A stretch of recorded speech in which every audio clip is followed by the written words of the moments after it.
Hey, hello guys, welcome back to my YouTube channel. My YouTube channel name is Mr. Kakkar Rides. So आज Sunday है और है आज business हफ्ते का 9th एपिसोड। तो हम स्टार्ट करेंगे सेबी से। तो SEBI want to say in inspection are be yet relevant. अब इस न्यूज़ में ये है कि जो Security Exchange Board of India है यानी कि सेबी है, वो जो है अलाउ करेगी यूरोपियन रेगुलेटर्स को कि वो इंडिया में आके इंस्पेक्ट करे कुछ फाइनेंशियल इंस्टीट्यूशंस को, जिन फाइनेंशियल इंस्टीट्यूशन में कुछ जो फॉरेन इन्वेस्टमेंट हो रखी है उनमें। और ये रीज़न जो है वो ये दिया गया है कि the delicating nature of the issue involving the foreign regulators and overlapping judiciary supervision right financial decisions. मतलब कि वो फाइनेंशियल रेगुलेशंस के तरीके से सही हो रखा है या नहीं हो रखा है। और ये जो इंस्पेक्शंस होगा ये यूरोपियन यूनियन के हिसाब से और जो अपन है इंडियन सेबी है उसके ऑफिशियल्स के हिसाब से ये इंस्पेक्शंस होगा। कब होगा ये डेटा भी दिया नहीं हुआ।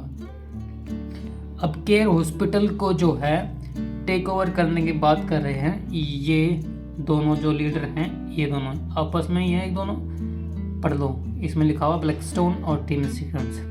नीचे चलते हैं हम इस न्यूज़ के ऊपर में। अब ये न्यूज़ हमें ये बताती है कि जो Q2 था उस Q2 में जो बैंक से लोन लिया गया है, जो कॉरपोरेट सेक्टर ने जो बैंक से लोन लिया है उसमें बढ़ोतरी हुई है 12.6% की। और वो बढ़ोतरी इसलिए हुई है क्योंकि जो इंफ्रा प्रोजेक्ट है, जो रिन्यूएबल एनर्जी के जो प्रोजेक्ट है, ऑयल सेक्टर है, उनकी ग्रोथ को इम्प्रूव करने के लिए और उसमें वर्किंग कैपिटल को बढ़ाने के लिए ये जो है लोन ले गए हैं। और इस चार्ट में आप जैसे कि देख भी सकते हैं जो डिमांड है उसको यूटिलाइजेशन करने के लिए और एनर्जी को बढ़ाने के लिए और जो सेक्टर है उसको इम्प्रूवमेंट करने के लिए लिखा है। अब पुश करते हैं इस एक छोटी सी न्यूज़ के ऊपर में, इलेक्ट्रॉनिक मोबाइल पुश एक्सपोर्ट। अब जैसे कि आप सब लोग जानते हैं जो इंडिया जो है एक्सपोर्ट भी करता है, जिसमें mobile, tobacco, proceeds, foods, electronic, gold jewellery, leather goods, ये सब जो है लास्ट 6 मंथ में और आने वाले 6 महीने में ये जो है इंडिया एक्सपोर्ट करेगा petroleum product up to 84.2% in H2। तो मूव करते हैं हम लोग नेक्स्ट न्यूज़पेपर पे, है ना। लेकिन उससे पहले एक मजाक की बात करेंगे और मजाक की बात है बीजेपी के मैनिफेस्टो में। कहाँ गया वो? हाँ, ये है ये BJP promise uniform civil code and 8 lakh job, है ना। मजाक की बात नहीं यार, बहुत बढ़िया बात है। मूव करते हैं नेक्स्ट न्यूज़पेपर पे जो कि है हमारा ये वाला न्यूज़पेपर। तो इसमें पढ़ेंगे हम सबसे पहले ये वाली न्यूज़, ये इसके बाद में एक बहुत बड़ी न्यूज़ है वो हम बताएंगे आपको। The Reliance industry and HCL में enter the Indian semiconductor race via ISMC। अब इस न्यूज़ में ये है कि जो रिलायंस इंडस्ट्री जो HCL है वो लोग जो सेमीकंडक्टर होते हैं उसमें अपने बिजनेस को जो है बढ़ाएंगे और उसमें जो स्टेक है जो यानी कि जो शेयर होल्डिंग है उसमें 30% जो है अपनी शेयर होल्डिंग उसमें अनलॉक करेंगे और उस बिजनेस में एंटर करेंगे। और ये जो इन्वेस्टमेंट रहेगी ये इन्वेस्टमेंट रहेगी 4000 करोड़ की ISMC में एनालॉग में। तो ये एक अच्छी बात है रिलायंस इंडस्ट्रीज़ के लिए और HCL के लिए और उनके शेयर होल्डर्स के लिए। और अगर आपको ज़्यादा जानना है तो आप वीडियो को पॉज करके इस न्यूज़ को यहाँ पे पढ़ सकते हैं। तो चलिए अब हम मूव करते हैं हमारी नेक्स्ट न्यूज़ के ऊपर में जो कि रिजर्वेशन के ऊपर में।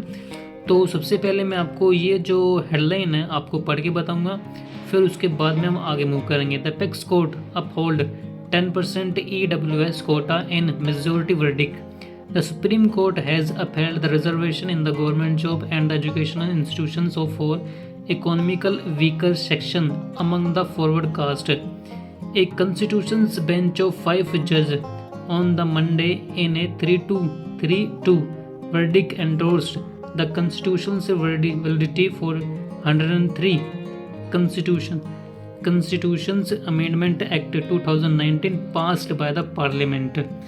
अब इस न्यूज़ में ये है कि जो 5 बेंच के सुप्रीम कोर्ट के 5 बेंचेज़ों ने ये डिसाइड किया कि जो रिजर्वेशन है वो रिजर्वेशन कास्ट के हिसाब से ना होके रिजर्वेशन जो है वो इकोनॉमिकल बैकवर्ड क्लास और एक में इकोनॉमिकल जिसकी फाइनेंशियल कंडीशन ठीक नहीं है उसके हिसाब से हो, और ये कास्ट में डिवाइड ना हो, ST ST शेड्यूल कास्ट और OBC में डिवाइड ना हो। जिसको भी ज़रूरत है, जो फाइनेंशियली वीक है, उसको रिजर्वेशन मिलना चाहिए। तो जो 5 जज में से 3 जज ने इसको सही ठहराया और 2 जज ने इसके अगेंस्ट में जो है वो अपना जज सुना। अगेंस्ट में नहीं, लेकिन वो कंसेंट रहे इसके लिए। तो उन्हीं जजों का ये एक वर्डिक्ट यहाँ पे दिया हुआ है जो बताता है कि इस पिछले सत्र ये जो रिजर्वेशन है, रिजर्वेशन को हमें पूरे लाइफ टाइम के लिए नहीं देना, हमें रिजर्वेशंस को धीरे धीरे ख़त्म करना है। और ख़त्म करना है ये मैं बोल रहा हूँ, जजों ने ऐसा नहीं बोला। जजों ने ऐसा बोला है कि जो रिजर्वेशन है, रिजर्वेशन को धीरे धीरे अमेंड करना है और धीरे धीरे उन क्लास के लोगों को तक लेके जाना जो वीक है और जो इसके लिए क्या बोलते हैं, जो इसको डिजर्व करते हैं, मतलब जो इनके लिए बनता है। तो मूव करते हैं हम नेक्स्ट न्यूज़ के ऊपर में, यानी नेक्स्ट न्यूज़पेपर के ऊपर में मूव करते हैं नेक्स्ट न्यूज़पेपर पे, जो कि है ये वाला न्यूज़पेपर जिसमें आप लोग पहले हेडलाइन देख लेते हैं। BOP यानी बैलेंस ऑफ पेमेंट में slip into the 45 to 50 billion deficit in the current fiscal.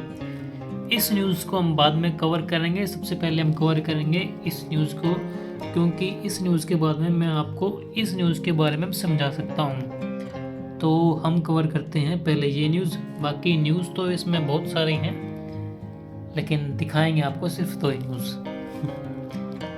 The Indian steel paying Russia in $, for the oil import. जैसे कि आप सब लोग जानते हैं कि रशिया से इंडिया जो है इम्पोर्ट कर रहा है क्रूड ऑयल यानी कि पेट्रोल, और जो इंडिया है रशिया को पेमेंट कर रहा है $, में। तो यहाँ पे जो इंडियन के जो बैंकिंग सेक्टर है, जो बैंकिंग रेगुलेटर या फिर जो भी फाइनेंशियल एडवाइजर्स हैं, उन लोगों ने बोला कि हम रशिया को क्यों ना रुपीज़ में या फिर $, में या रुपीज़ में या फिर यूरो में या फिर दिरहम में पेमेंट करें। लेकिन जो रशिया है, रशिया ने ये बोला है कि Russia is reluctant to shift the rupee due to the burgeoning trade imbalance between the 2 countries, they said। तो अब मूव करेंगे हम। इसका मतलब ये होता है कि 2 कंट्रीज़ के बीच में जो ट्रांजेक्शन्स हो रही है उसका जो डेफिसिट है वो लोग जो रशिया जो है अप्रिशिएट है, उसके ऊपर रशिया नहीं जाना चाहता, क्योंकि डॉलर जो है एक वर्ल्ड वाइड करेंसी है जो कि इंपोर्ट एक्सपोर्ट्स में हर करेंसी जो है उसको यूज़ करती है। तो मूव करते हैं हम लोग इसके ऊपर में। जैसे कि मैंने आपको बताया कि पेट्रोल हम लोग बाहर से इंपोर्ट कर रहे हैं, वैसे ही हम लोग एक्सपोर्ट भी करते हैं। तो जो इंपोर्ट एक्सपोर्ट्स का जो डेफिसिट होता है उसको बोलते हैं हम करंट फिस्कल के बीच में आने वाला डेफिसिट और बैलेंस ऑफ पेमेंट है, यानी कि पेमेंट करने के लिए हमारे पास में इतना बैलेंस बचेगा, हमें पेमेंट करनी है। और ये जो बैलेंस ऑफ पेमेंट है इसके कारण से होता यूँ है कि जो हमारा रुपी है वो और भी कमज़ोर हो जाता है डॉलर के अगेंस्ट में। और जो अभी हमारा जो इंडियन जो हमारा रिज़र्व है डॉलर का वो है 531 बिलियन का, जो कि बहुत कम है। और ये फॉरेक्स डाउन हो गया पिछले 100 बिलियन से, जो फॉरेक्स रिजर्व है ये डाउन हो गया है। तो अभी फाइनेंशियल जो करंट फिस्कल्स का जो फाइनेंशियल्स है वो पिछले 5 सालों का ये इस प्रकार से है, और हमें ये बताता है कि हम कैसे कैसे कमी आती रही इसमें। तो अब हम मूव करेंगे नेक्स्ट न्यूज़पेपर पे। अब बात कर लेते हैं हम लोग दिल्ली की। तो दिल्ली में हम लोग रहते हैं, तो दिल्ली में आने वाली ये कुछ न्यूज़ है। ये न्यूज़ ये बताती है कि जो दिल्ली में जो एयर प्योरीफायर जिनका में लगा था वो बाहर निकाल ले, और जिन्होंने मास्क रख दिए थे अब वो लोग भी बाहर निकाल लें, क्योंकि बीता हुआ हफ्ता और आने वाले हफ्ते में जो दिल्ली का जो एयर क्वालिटी इंडेक्स है वो थोड़ा सा ख़राब रहेगा।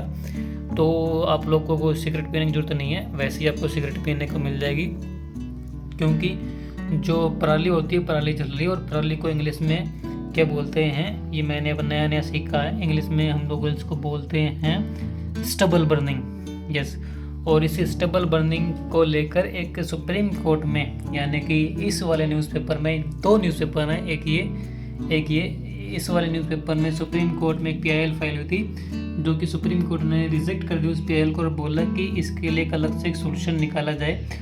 और सुप्रीम कोर्ट ने ये किया, so we ban it, we enforce it against every farmer in Punjab and Uttar Pradesh.